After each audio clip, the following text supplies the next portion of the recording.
Niliinua macho yangu, nikaona na tazama, mtu mwenye kamba ya kupimia mkononi mwake. Ndipo nikasema, unakwenda wapi? Akaniambia, ninakwenda kuupima Yerusalemu, nione upana wake ulivyo na urefu wake ulivyo.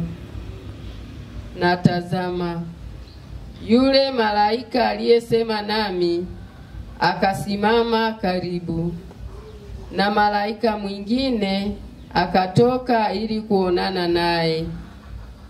Naye akamwambia, piga mbio, kamwambie kijana huyu na kusema, Yerusalemu utakaliwa na watu kama vijiji visivyo na kuta, kwa sababu ya wingi wa watu na mifugo iliyomo ndani yake.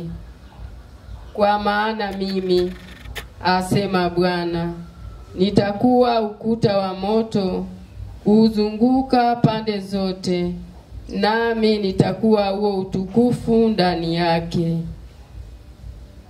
Imba, furahi, binti Sioni, maana tazama, ninakuja, nami nitakaa kati yako, asema Bwana. Na mataifa mengi watajiunga na Bwana katika siku ile, nao watakuwa watu wangu. Neno la Bwana.